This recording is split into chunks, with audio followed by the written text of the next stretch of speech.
Hey, I'm at work, so hang on a minute. See, I don't do full spoons. Good piles, though. All right, so this is a VR for the four-eyed piper and his poor widow. I have no widowers in my life because I've never dated anybody that didn't smoke a pipe. So I can honestly say, I'm sorry. I hope you enjoy pipes because smoking is really one of the things that keeps me going. I am without a doubt a nicotine queen. So anyway, I know it's too late, and this is really just a VR, support VR. I missed their contest, and that's okay because I like doing support videos. I don't necessarily like doing the entry into them because I don't want to get nothing else. I have plenty. Although I love tampers, and tampers are never, I have a tamper asshole that steals my tampers. I don't know who it is. You know, there's like the Tooth Fairy, the Easter Bunny, and all those, but there's also this tamper asshole that steals all of my tampers. Oh, also, I'm always off focus, so don't pay no attention to that, you guys. Anyway, this is for Christy and Zach, and they are just such a cute couple, and I really do enjoy watching their videos. I can watch videos a lot, but sometimes I can't comment. Here at work, I connect enough to watch it, but I can't connect enough to answer on it. And that's due to the projection, so this is on my phone instead of on my computer. They wanted to know, you know, what was the best decision you made in your life and how it impacted your life. And then they wanted to also know what was the worst decision you made and how it impacted your life. So here's the problem with decisions. Decisions can go both ways. All decisions go both ways. A lot of people said, you know, their best decision was getting married until a divorce. And then, you know, some people say, you know, finding the love of their life, having their children until they turn 42 and you're still supporting them. There's a lot of decisions that at one time are good decisions and then become bad decisions. So here is my examples of those. I have this wonderful little tattoo.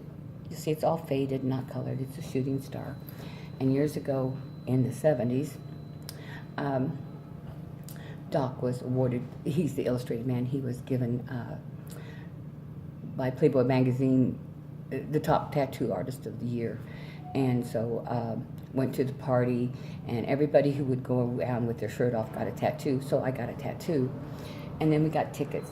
Well, he kept trying to fix me up with this greasy-haired guy that I just didn't have nothing for and didn't really care much for him and stuff, but, you know, that's all right. The guy got somebody else, and there was rooms all around.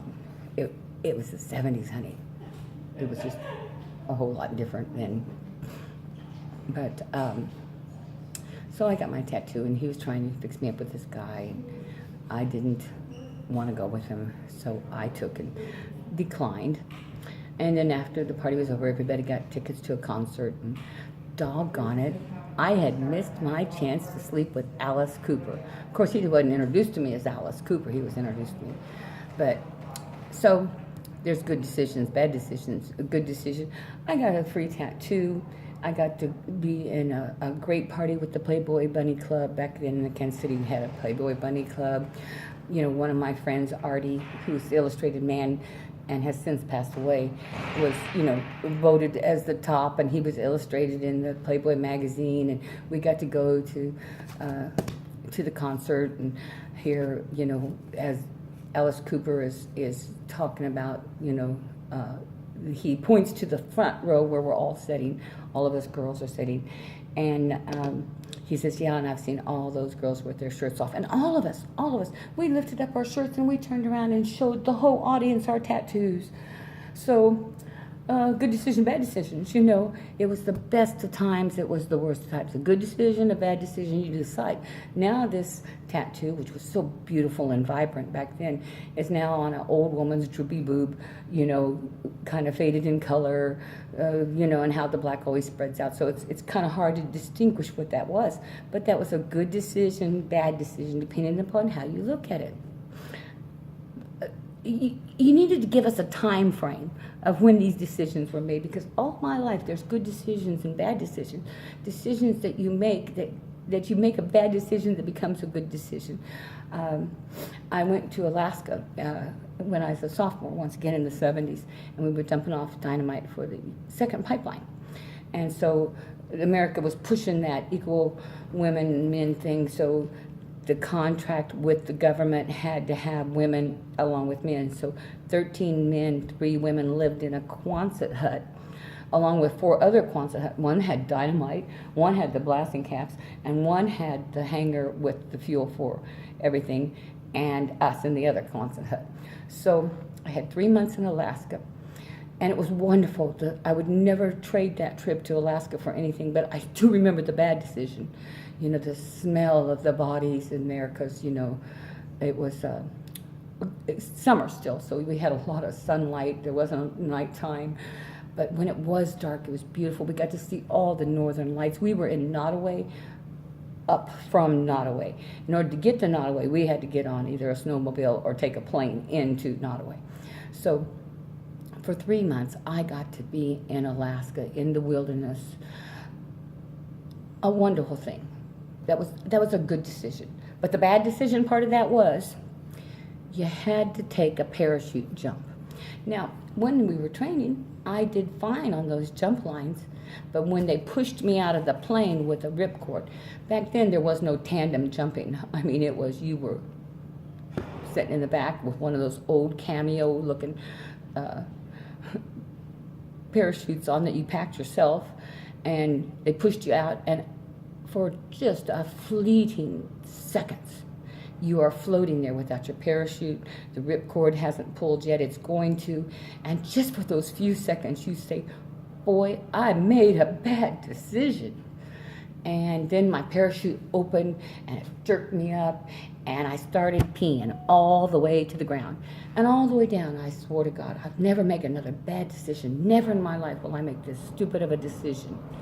Of course, I made lots more stupid decisions. I just didn't know they were stupid until afterwards. So good decisions, bad decisions, things that change your life. There's so many, and we can all state so many. Me, I've had a pretty full life. When you're over 60, you've had a lot of life. When you've been smoking for over 50 years, you have a lot of pipes and tobaccos, and you get a lot of friends and experience from that. Being a female pipe smoker in the 70s and 80s was not like being a pipe smoker now. Back then, we were really, we were still a novelty, you know. You'd see women all around with those stupid cigarettes, but, you know, to see a woman with a pipe was unusual, but you get used to those comments. Once again, good decision, bad decision. I grew up in a family of tobacco and pipes. You know, my dad sold briar. I got my first Dunhill when I was 4 years old because I stuck my bubble pipe into his tobacco and ruined his tobacco, so he got me a little Medico, which I got to carry around, and he got me a package of blackjack, which I got to load up my pipe with all the time. And so I learned how to pack a pipe and do that, but I didn't get to smoke them.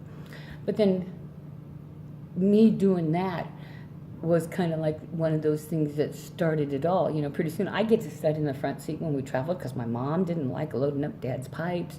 And then when I was about 12 or so, he started letting me light that first light and tap it down and stuff. So I am a nicotine queen from years ago. And since I'm at work, I do snuff. And you might say, well, do your bosses know? My boss knows. She loves it. Because when there's something that needs to be done, she comes and says, Sue, you got your snuff on you? And I always have my snuff on me. And she says, well, hurry up and do something. Do some of it because I got a job in here I need you to do. So, you know, there's good decisions and bad decisions. You know, the decision to let life carry us along is a decision, good or bad. You make decisions, make the best of everyone you've got. So my good decisions are my bad decisions, and my bad decisions are my good decisions. Happy, happy, joy, joy. You know I'm watching you.